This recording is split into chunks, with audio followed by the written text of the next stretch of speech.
Je vous parle ici de ce qu'on appelle l'épilepsie absence. Oui, l'épilepsie, ce n'est pas juste de tomber et de convulser, comme vous l'avez déjà vu. Par exemple, lorsqu'un enfant fait une grosse fièvre, ça peut arriver qu'il convulse, que le corps devienne tout raide, puis qu'il ait des mouvements à type de secousse comme ça. Après, il s'endort et puis il respire très fort. Parfois, il se fait pipi dessus, il se mord la langue, il bave. Et là, c'est le type d'épilepsie que la plupart des personnes connaissent. Mais peut-être que dans votre entourage, dans votre famille, où vous avez déjà entendu, vous avez peut-être eu un voisin ou une voisine dont l'enfant semble, lorsque vous discutez avec, être absent à un moment donné. Vous discutez avec la personne et puis à un moment donné, la personne ne parle plus. Pendant quelques secondes, 5, 10 secondes, peu importe, la personne ne parle plus, elle ne vous entend plus, elle n'est plus là, c'est comme si elle est complètement ailleurs, le regard est vague, parfois elle regarde dans le vide où les yeux se retournent comme ça, et par la suite, la personne reprend tout là où elle s'est arrêtée, elle continue de discuter et faire ce qu'elle avait à faire comme si de rien n'était. Ça arrive en général chez les enfants, mais ça ne veut pas dire que ça n'arrive pas chez l'adulte. Et quand ça va arriver chez l'enfant, les maîtres à l'école, les maîtresses vont dire « Oh, cet enfant, il est trop distrait, il rêve en classe, on va faire des dictées, on va se rendre compte dans le cahier de l'enfant qu'il y a des trous au niveau de sa dictée, il écrit, puis à un moment donné, il écrit la suite d'une phrase dont il a perdu le fil en cours de route. Et on gronde cet enfant, on le punit même, et on se rend compte que même parfois, quand on discute avec lui, ce genre de choses arrivent et quand on ne sait pas ce que c'est, on peut penser que l'enfant est juste tête en l'air. Ça pourrait être une épilepsie absence et heureusement, aujourd'hui, ce genre de choses peut se traiter. Il existe des médicaments. Mais si vous êtes comme les personnes qui pensent que l'épilepsie, c'est dû à un démon, sachez que vous n'êtes pas le seul parce que l'histoire de l'épilepsie remonte à très loin.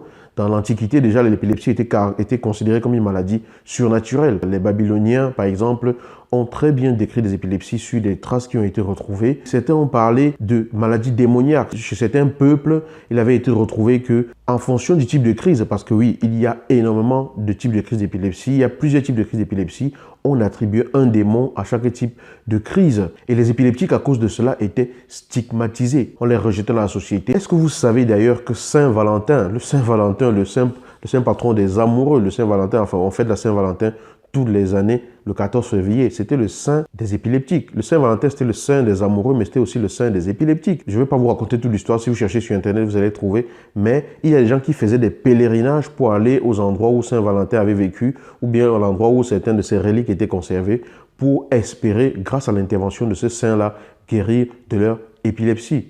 D'accord? Donc, ça c'est de l'histoire, on ne le sait pas, mais pour vous dire en fait que pendant longtemps, ça a été considéré comme aujourd'hui, beaucoup le considèrent encore, mais avec l'évolution des choses, avec le temps passant, les différentes descriptions arrivant, on arrive à décrire que ça puisse venir du cerveau. Et ce n'est qu'au 19e siècle que les choses commencent à être vraiment plus précises, que les premiers médicaments voient le jour.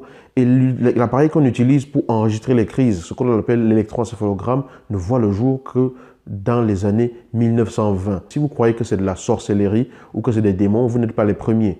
Mais ceux qui ont pensé ça au départ et qui ont continué à faire des recherches dessus ont fini par mettre au point des médicaments qui arrivent à traiter ce type de crise. Si vous avez un enfant qui a des suspensions comme ça de sa conscience à un moment donné, de façon répétée, ça peut arriver plusieurs fois par jour, sachez que cet enfant fait peut-être une épilepsie absence. Ce n'est pas de la distraction, ce n'est pas de la tête en l'air. Cet enfant est malade. Si c'est le cas, rapprochez-vous d'un médecin, voyez un neurologue, le diagnostic sera fait et si ça se trouve, un traitement peut révolutionner la vie de cet enfant. Cette vidéo a pour but de sensibiliser là-dessus, sur le fait que l'épilepsie absence existe et ça existe plus chez les enfants et très souvent, on l'interprète mal. Il y a un enfant de votre entourage, de votre famille ou dont vous avez juste entendu parler, cette vidéo peut peut-être vous mettre la puce à l'oreille et aider à ce que la situation soit débloquée et peut-être changer la vie.